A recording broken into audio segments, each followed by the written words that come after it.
All right, I've got 85 slides here. I'm going to talk about games in the classroom, video games in the classroom, making game-based learning better. I'm going to talk about the multiplayer classroom, collateral learning, and probably 80 other things. So fasten your seatbelts. Mammals have always learned to survive during play. We all know this. It seems to, it's a fundamental part of what makes us different. Children learn the same way. When they get to school, they learn the same way, through play. But around, at least in the US, around the grade 3, something else sets in called tradition, and we start to get people like this. And they're not all bad. Some can be quite helpful, and some of them are bad. I have lots of pop cultural references. Please ask the person next to you if you don't know who she is. All right. So one sunny day, someone not remembering this noticed this happening and asked, how can we get them to focus like that in class? Hey, there's an idea. It's not a new idea. Here's a quote. In Egypt, arithmetical games have been invented for the use of mere children, which they learn as a pleasure and amusement. That's kind of an old one. Here's a more modern one. There may be dice and playthings with the letters on them to teach children the alphabet by playing. And 20 other ways may be found suitable to their particular tempers to make this kind of learning a sport to them. So anybody tells you that game-based learning started over 2 decades ago, well, they're right about that, but it was not 2 decades ago. So hey, we live in a digital age, so let's use video games. Well, that's fine, but there are some problems with this. Here's a game from 1983 called Donkey Kong Jr. Math. It is the only game in the education series of NES games in North America, the only one. This is the European version. So I have to ask, is math in Europe really that different from Japan?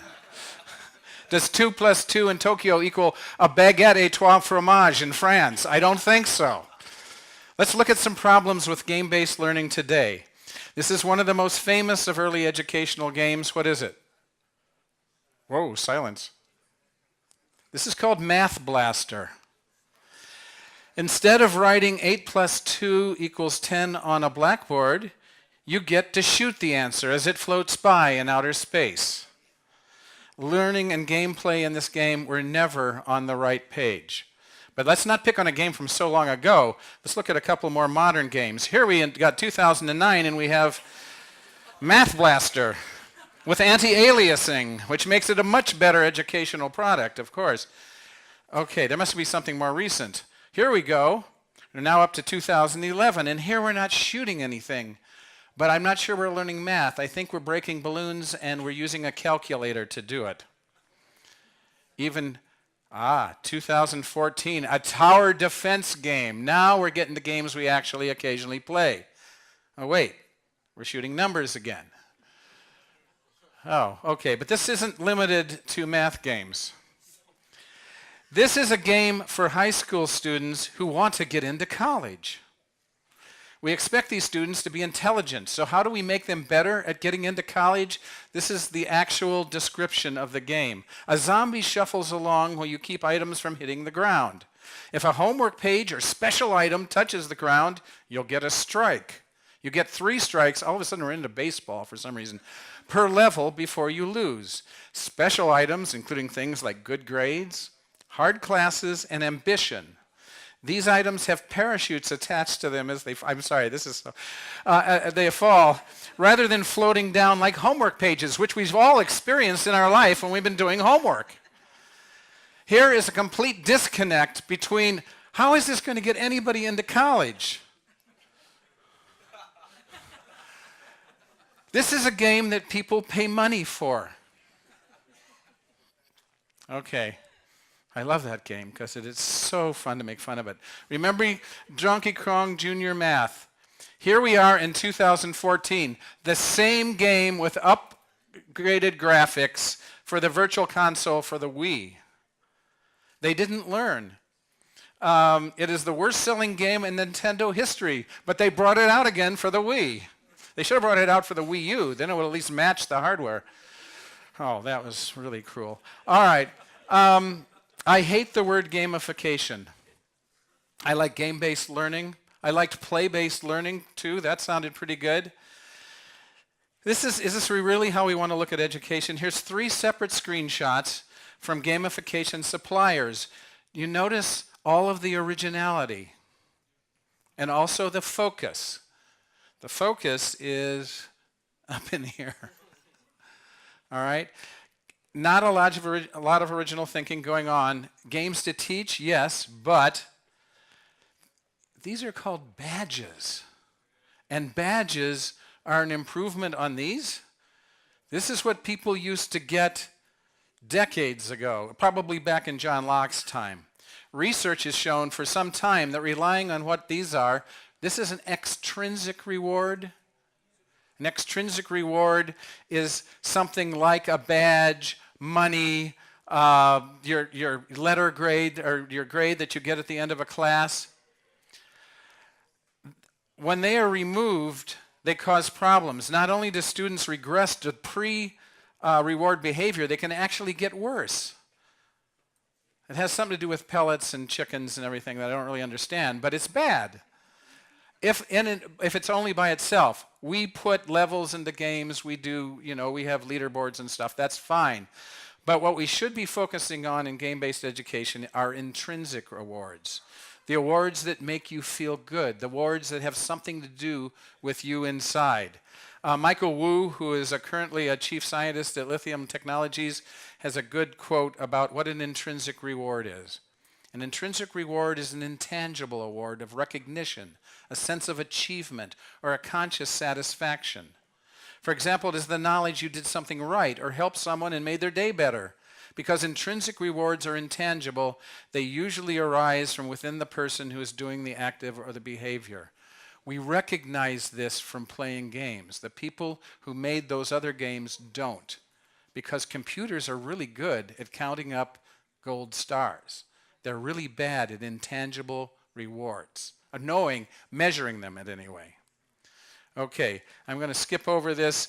You'll get the slides later on, but here's some places you can learn more about intrinsic rewards because they're important. Okay, there are some specific ways that game-based learning can go wrong. The key to combating all of these, and I will get to each one, is balance. And I'm going to talk about how we make these better. Let's start with gameplay and pedagogy supporting one another. So and I'm going to ruffle feathers, that's okay. Pedagogy triumphs over game design when the teacher thinks they're the game designer. There are teachers who are good game designers, but it doesn't come necessarily with the job. Gameplay can triumph over learning anything by a game designer who thinks they have a good game that they can play that will be fun. They have to be in balance. The teachers provide the subject matter, the game designer provides the fun, and they have to be in balance. Here we have professionals successfully collaborating. There's a young teacher is consulting with a respected designer about a game for students with eating disorders. Knowing where the expertise lies is essential to a balanced game. Now everybody knows what this is really from, right? I hope. Anybody not? Okay, good. Okay. Gameplay and subject must fit together. The disconnect between gameplay and subject really matters. So here we have, I actually made 3 Agatha Christie books into games, where you take people sitting around a room talking and turn them into video games. That was fun. Here, if you're trying to teach critical thinking, this is probably not a good way to do it. I made this up. This is my elite Photoshop skills there. He wasn't actually carrying an AK-47.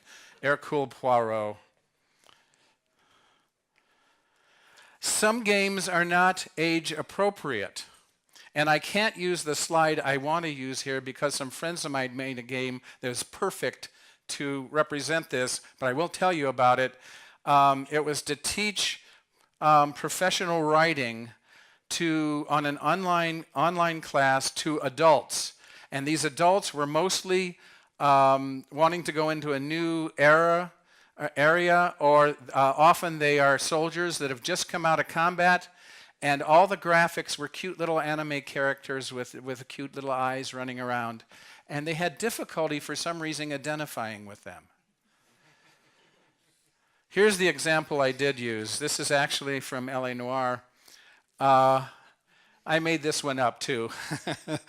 But the point being that they had another thing that has to be in balance is the age of your audience with the graphics or the gameplay or whatever it is you're dealing with. Genders need to be treated equally. We don't ghettoize women by putting them into girl games. We have instead what we call double coding. This is a term that applies to a property that is attractive to many different types of people. Here is an example, Titanic. One of the most popular movies across any culture you can think of. It is popular for a number of reasons to different groups of people. It is popular to people who love special effects. It's popular to people who love the mythology of the Titanic and that fated voyage, even though they kind of know that, spoiler alert, the ship hits the iceberg. It's a romance. There's great stunts. There's all this stuff going on that makes it a perfect date movie because it brings everybody in.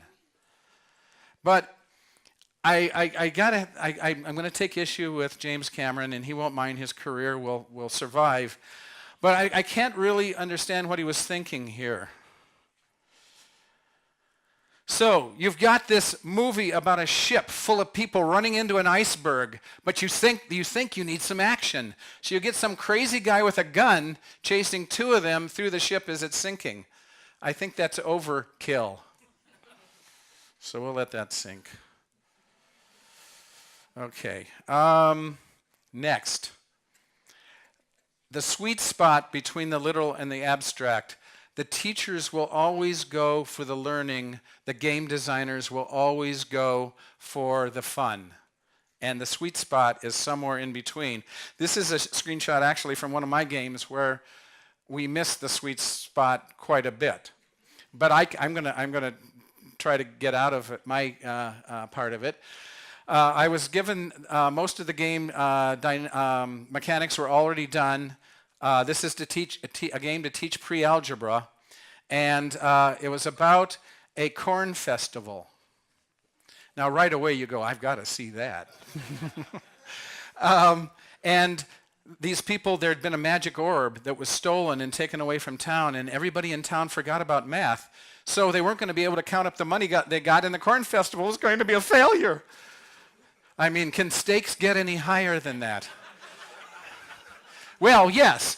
So what I did when I came in, and I was the writer on this, I came in and created a bunch of characters that the players come to care about and identify with, and then I stuck them at the top of a Ferris wheel that was on fire.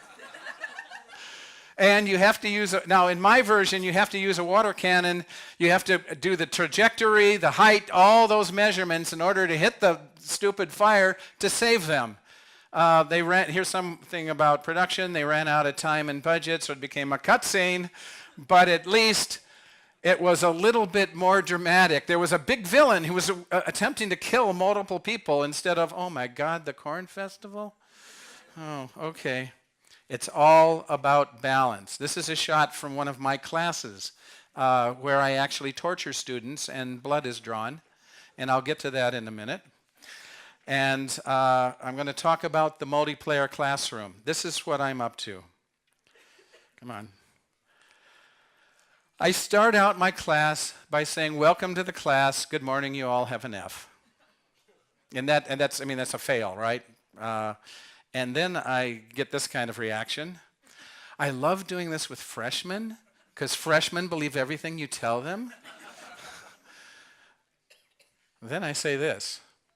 However, you can all level up. And I don't just get the nod of understanding. I get this. They're already starting to get involved in the class. Anyone born after the mid-70s is the gamer generation. I was part of the TV generation. The reaction is, okay, I'll play. Let's see what you got.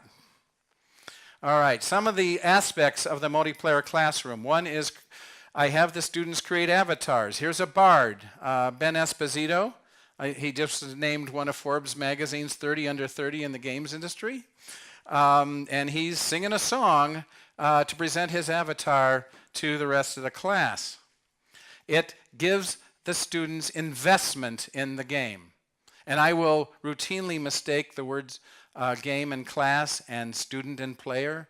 They're kind of jumbled up in my brain now, and I'd have no reason to sort them out.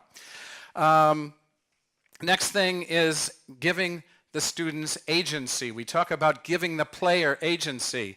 How do we do that? Students teaching students. They do almost all of the presentations.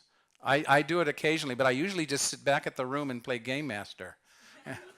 It's really great. This takes a lot of prep, but once you get to the class, teachers, you can relax. This student knew close-up magic, and he taught using close-up magic his part of the lesson. Another student wrote an epic poem. They decided how they were going to present. That gives them agency in the game and the class. Here's one we're probably all familiar with, maybe even this situation, the Lich King, badass, boss mob.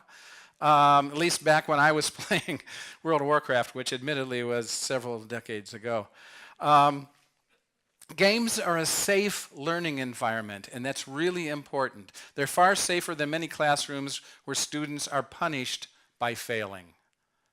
I don't punish them by failing. I allow them to take exams over again without changing anything. I don't give many exams, and my exams are not multiple choice. They're scaffolded essays.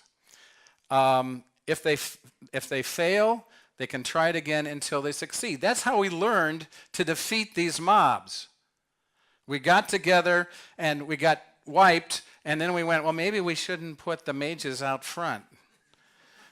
Oh, let's try those big guys, the meat shields. Get them out there, right? And the mages can sit back, and then they can shoot fireballs. And we got to make sure that the priests keep healing the meat shields, right?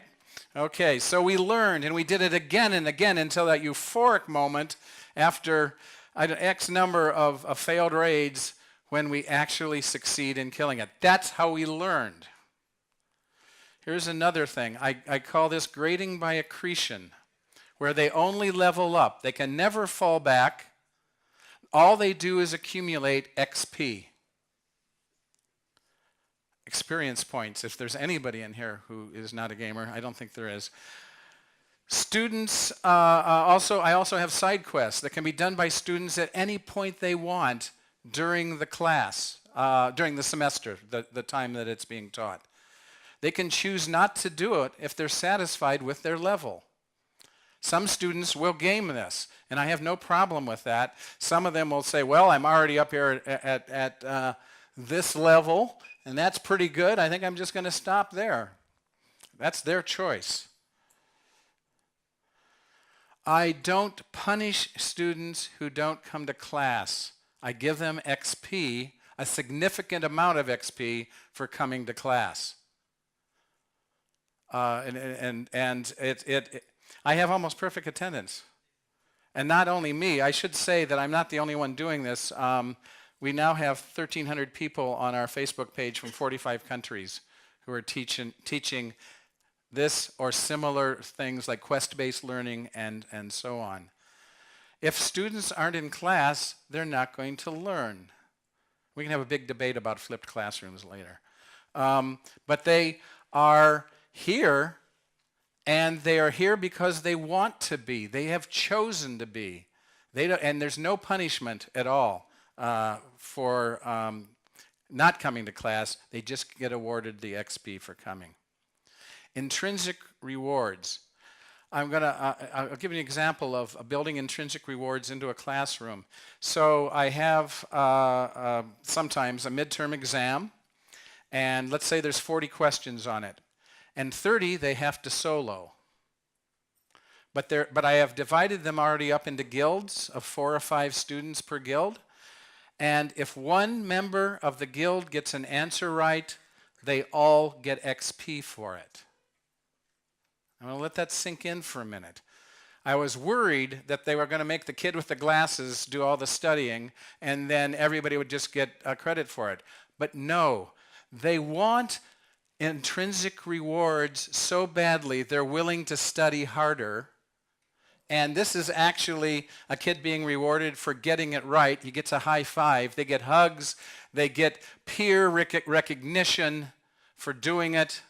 And all the guild members get the XP. And so I don't get exams where during this section there's only one person who's filled it out. They all try to do it, and they all study as a result. You saw the picture of them, the students all running on my first slide. That's a midterm prep. That's a prep for an exam where they were racing for it was guild versus guild. They were racing for the hat of knowledge. That was where the blood did flow a little bit because we had really nasty carpeting on the floor, and occasionally people would slide. We did, I admit, broke a very fancy table that had all the wiring for their computers and everything. Well, but anyway, the average grade before I started teaching this way was a C, which is, mid-range. The average grade after this was an A in the class. That's the average. And I will get to some statistics later on too, because right now it sounds like I'm just trying to sell you jars of uranium or something. Gameplay is not the only ancient way to teach. Storytelling is the other. And I call what happens in multiplayer classrooms that use storytelling collateral learning. Students learn because they want to learn. They want to know what happens next. And, this is just sort of explaining it.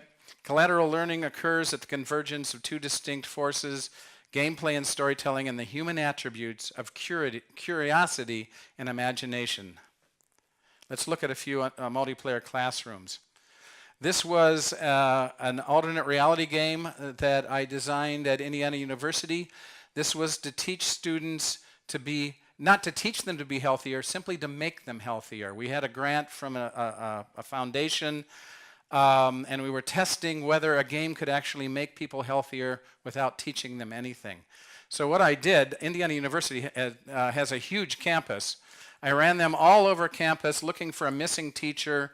We had found a couple of empty offices, which we staged with fictional characters. I had actors from the theater school play different characters. This was before we had good GPS on our cell phones, so they were using Garmin's then. And this is an actress teaching these 2 guys for what we call a sprint, where they had to race with the other teams to find a clue to why it looked like there was a big disaster coming to Bloomington, Indiana, and they were trying to find out what it is. And there's a lot more detail in this, so I'm going to skip over stuff. But here's a student who thought it was a good idea to crawl into a sewer. If students are willing to crawl into a sewer, you can bet they're engaged in your game. Here they just ran across a road full of traffic. They're leaping over a fence because they want to, not because they're on a treadmill or a bike trying to stay healthy. This is a student who didn't do as well. No, that's another one of our actors, and that was a clue. This is the old scoreboard from the basketball arena. And the clue was find that, and everybody first went to the real one until they found out about this junkyard where I found this thing. And one of our actors was actually kidnapped by space aliens murdered and wrapped in plastic because, of course, that's what space aliens do. Okay, this was the climax.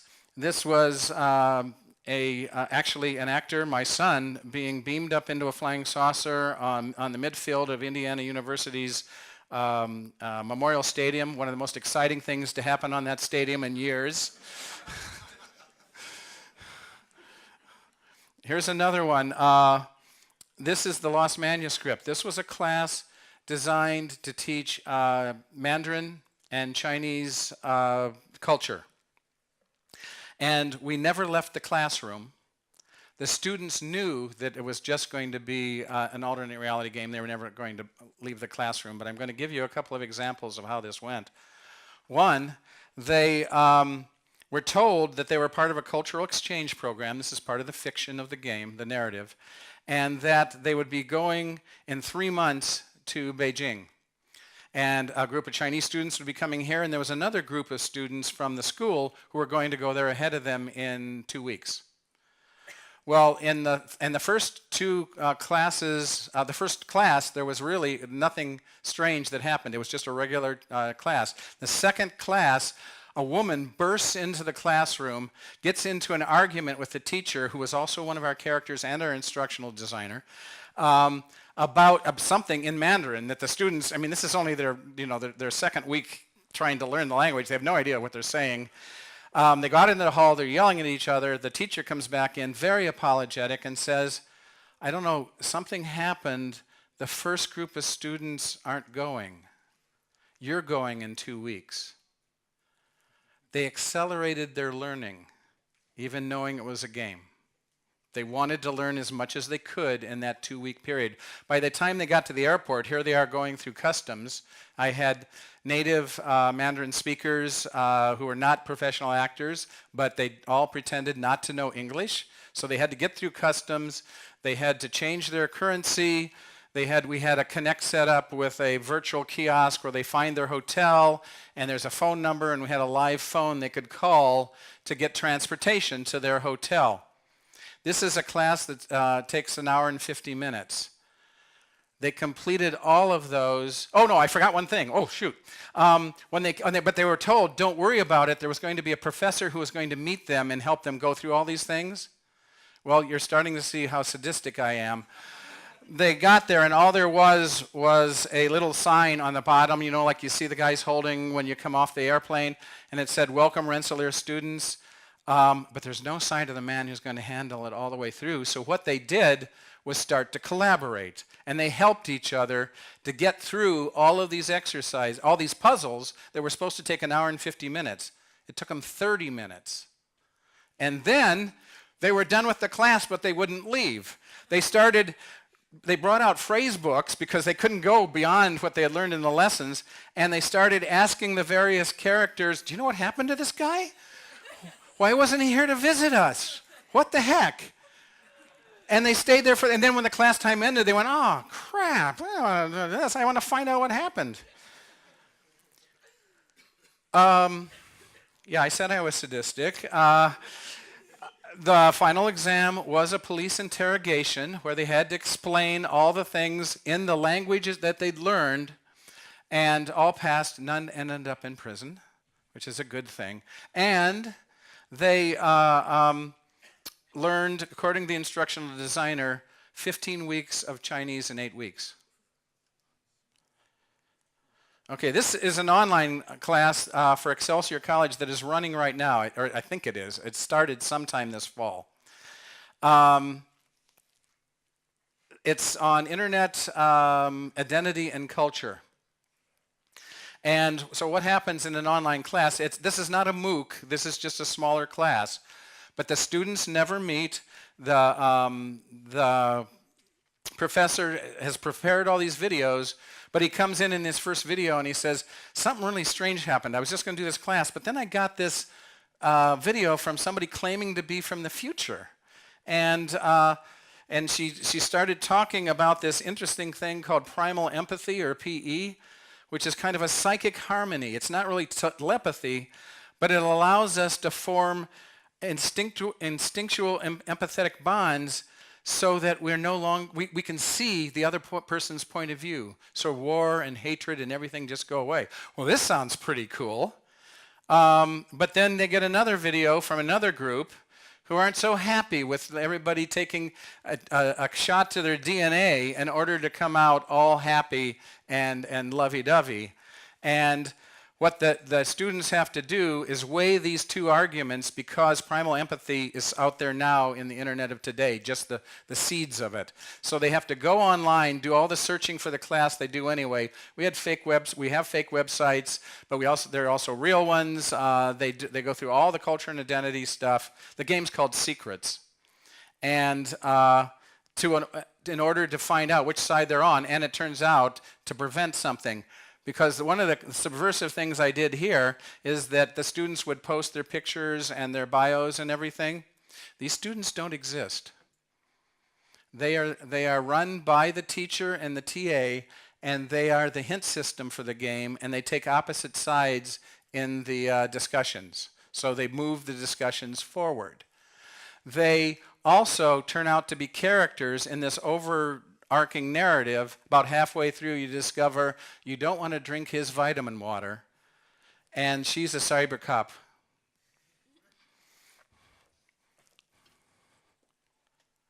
Okay, I was approached by some mechanical engineers, which was kind of scary just in itself. They wanted to teach a third-year mechanical engineering course. And their great idea, remember the Corn Festival? Here's another one. We're going to have a factory with all these machines. We're going to build all these machines, and then they're going to run. And I thought, well, that's not really too exciting. Let me think and see if I can raise the stakes a little bit. I then went to a concert of Irish music. Most Irish music is about the Troubles, or the immigration, or love that's gone really wrong. That's about it. This one is about emigrating. So I thought, what if, instead of emigrating to the New World, in this case being North America, and this song was the song I heard that made me think of this, He's Gonna Miss the Rain in Dublin. What if they emigrate someplace else? What if they emigrate to Mars? And what if we have an extended family, like in Downton Abbey, where there's all these warring kids and everything? You play a 48-year-old woman who is sort of not the head of the family, but you're in charge of this mission. The mission is a dream of your father, who's the patriarch. All right? And no matter how good you become at mechanical engineering, he's still pushing you, and you can't figure out why. And what you're doing is building a bathysphere so that everybody can escape climate change and go to Mars instead. I'm not sure this is a great solution, but anyway, he's pushing you, and you learn that he's dying, that he's never going to realize his dream. And that's why he's been pushing you. And this is using emotion to teach. Because to draw them even tighter into the story. And this I haven't tested yet. This is just, we're just in the process of building this.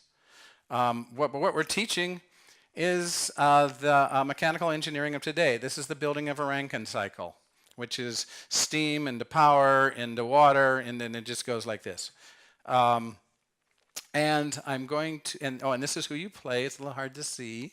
There's actually a woman in there. And now I'm going to play you the trailer for this game that my students, one student put the trailer together in about one long weekend right before Christmas, and did all of this, and I thought he did a great job. The animation and everything is a little crude. This was just for a prototype and so on, but I'm pretty proud of this, so here it is. Ooh, how come we're not seeing it? Oh, we are up there. Good.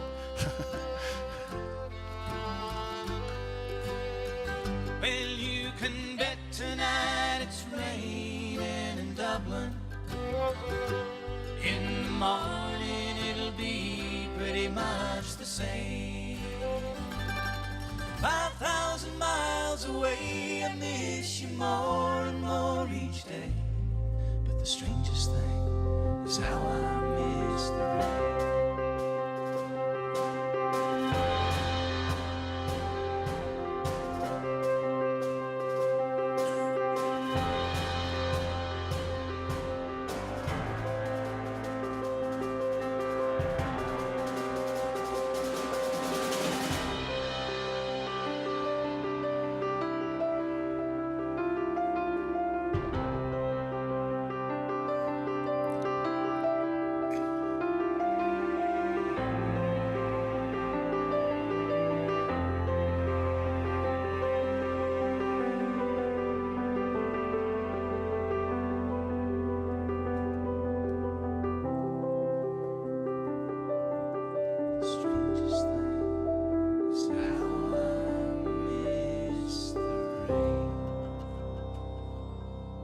Okay, so that's a video game to teach.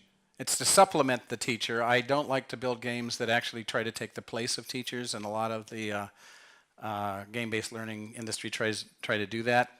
But that's to teach mechanical engineering, using a number of things which you don't usually see in game-based learning. Some things the multiplayer classroom does not need, and the techies are going to hate all of these. We don't need video games. We can use them, but we don't need them. We don't need badges. We don't even need computers. We don't even need classrooms. You can do this in a field. Here's some game boards. These are various schools that, when I first did this slide is really old, except for the Excelsior College, I think. And I better put my new school up there at the top. That are using this in their classrooms, the game boards. By the way, this is a great classroom to use it in. The fancy classrooms where everything is all bolted down and wired together, and everything is very hard because I want them to be able to move their guilds into little groups and so on so they can work together. Here's some parent numbers from the Entertainment Software Association, which I show to people who, now I'm going to start to get into some statistics and everything. Right now you've just heard my sales pitch. The average age of today's gamer, some of these should come as a surprise even to people in the room. Percentage of gamers who are 18 or older, percentage of gamers who are boys 18 or younger, which is where they think all gamers come from, right? Percentage of gamers who are women over the age of 18. 48% of all gamers are female, and this is from 2 years ago. I'm sure that's higher now. But it's basically 50-50. Percentage of parents who are present when games are purchased or rented. This was a big surprise to me, because you usually think, well, they go into GameStop or whatever stores you have here, and they're always present. But if you control the wallet, even if it's Steam, you're controlling the games that the kids get. 68% of parents believe gameplay provides mental stimulation. We're starting to see that in the research. Percentage of gamers who play games with others, so it's not a bunch of under 17 boys playing alone in their basements. And percentage of parents who believe gameplay helps the family spend time together. That's a little low for me. I'd like to see that get up there a little bit. These are the anecdotal results from my classrooms. Actively engaged students, including students who are not gamers. In fact, students who are not gamers were actually more willing to leap into this. Average grade on the last midterm was an A, higher average grade overall, a B+, almost perfect attendance. They had to be really sick, and then we had to try to keep them away. You know, it's kind of like zombies trying to beat down the doors and come in. They come early to class. They make up their own assignments. We're seeing positive results from middle school to the university level. Positive results from poverty level students, special education students, and English learners. As a matter of fact, there's one of the case histories about a classroom teaching math in Hawaii where they had all these people in one class. It took 2 people to teach it, and they weren't having any luck until they turned it into a game. Students learn the same material with more retention than in other non-multiplayer classrooms. I get the question a lot, well, what happens after they've played this game and had all this fun and learned all this stuff? What happens when they go to, and they're back up here like me, just standing up on a stage, you know, screaming at them? They not only are better in that class, but it's another subversive thing. They start to talk to the other students and they start to invent games. They start to do stuff to learn more stuff. And yeah, and that's what that last one is. Okay. Here's some research results. I'm very happy that I could add this. This is from Chris Haskell, a professor at Boise State University who has done a rather large survey. I think this is statistically enough people to survey. Traditional approach success rate. So what they did was they would teach the class like the regular sage on the stage, and then they would do the class as a quest-based game. And the 71% of the students received an A, B, or C. And that's the traditional approach. And look at the game-based approach, success rate. 93% of the students received an A. There were no B's, C's, or D's. And the students, this is mind-boggling, the students completed 2 times the curriculum in 30% less time. So bad news for teachers, they had to come up with more stuff. Some resources, which again I won't go through. Another quote from Mr. Locke. The improvement of understanding is for 2 ends. First, our own increase of knowledge. Secondly, to enable us to deliver that knowledge to others. And that's really our job as teachers. We have to be able, not just know it, but be able to deliver it in a way that actually teaches people. And that's all I got. Thank you.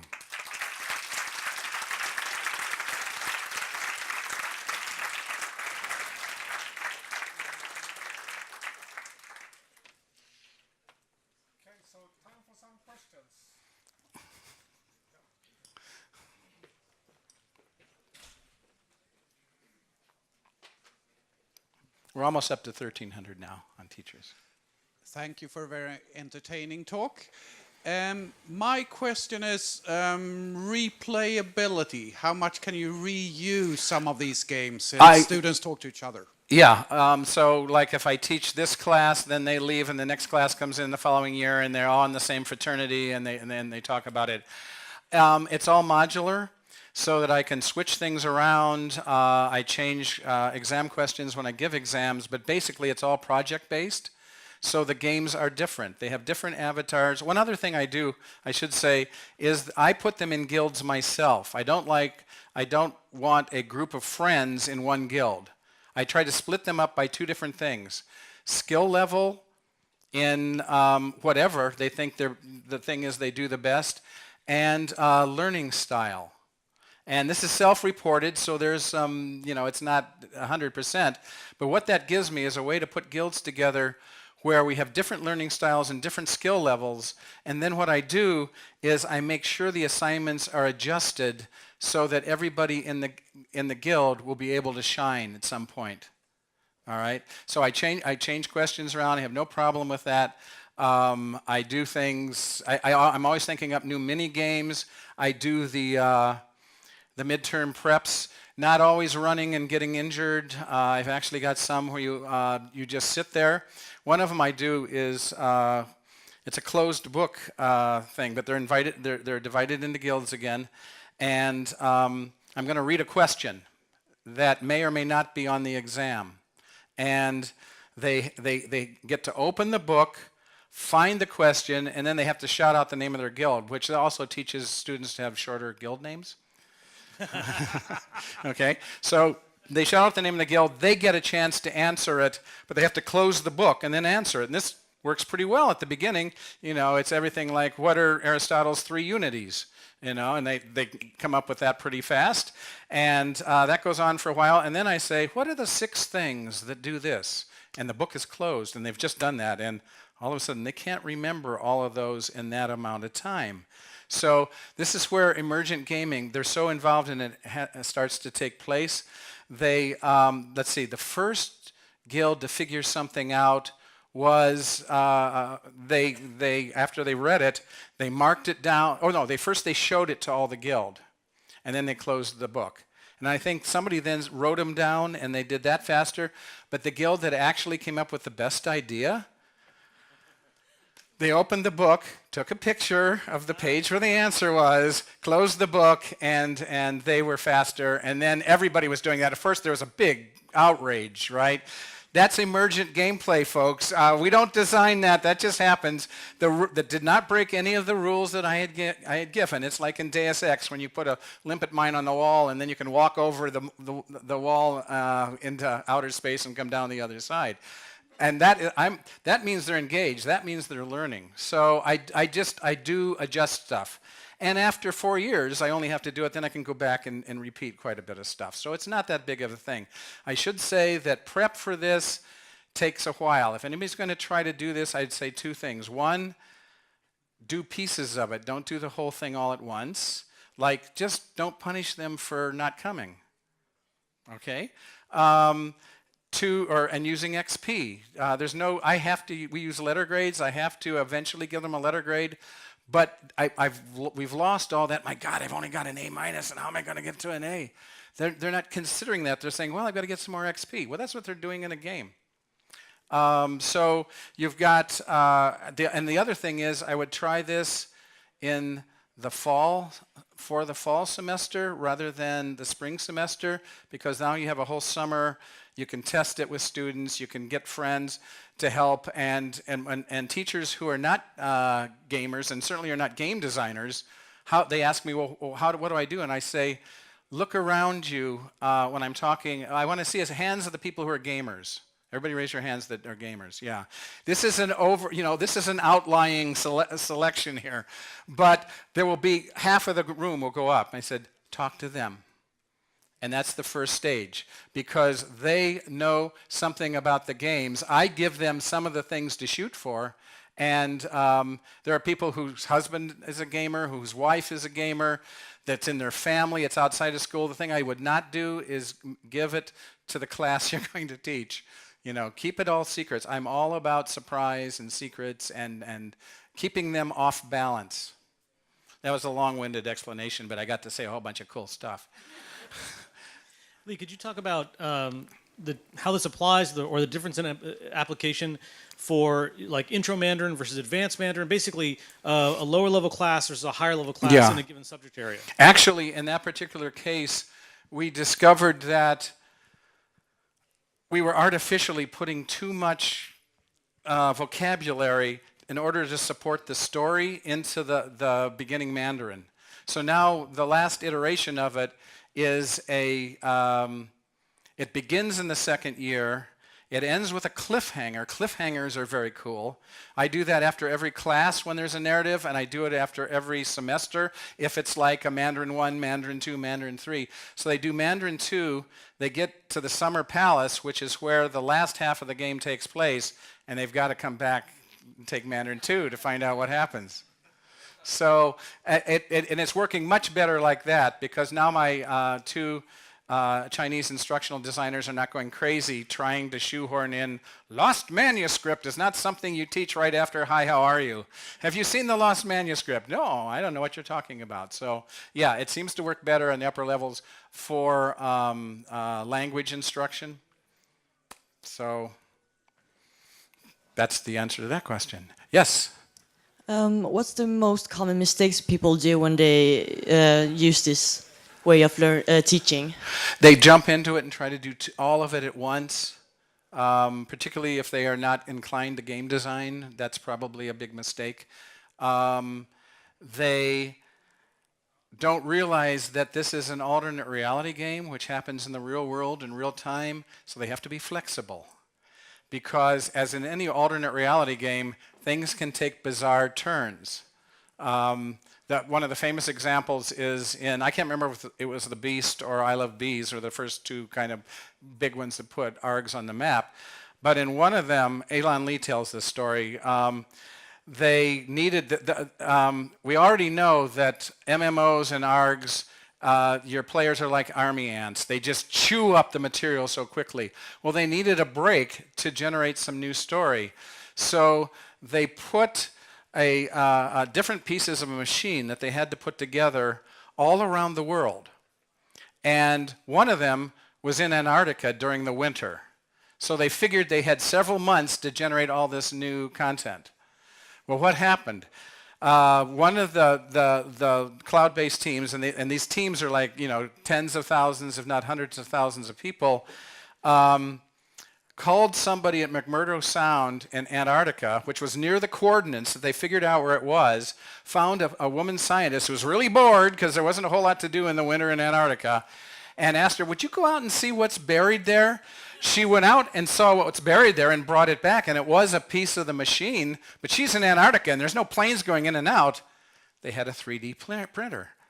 So they printed out a 3D version of it, they put it together, and they completed the thing in like two months ahead of time. And so they had to scramble even more. I got tons of those stories. So it's the same thing that happens with new designers when they're first starting out. They don't understand scope. So you keep it small, and then you build as you see the things that work or don't work for you. And and you have to be flexible because you're going to be teaching different things.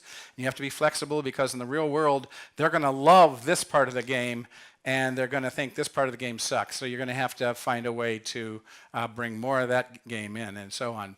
And I think the last thing is, I had one person who got really scared. And this is a colleague of mine. She's very well known, and I'm not going to say her name, but she kind of froze, and the class deteriorated a little bit. But luckily, another colleague of mine that's at the same school came in and helped her, and they got it back on track. So the thing is, just roll with it. That's the big thing. Any more questions? Okay. Thank you.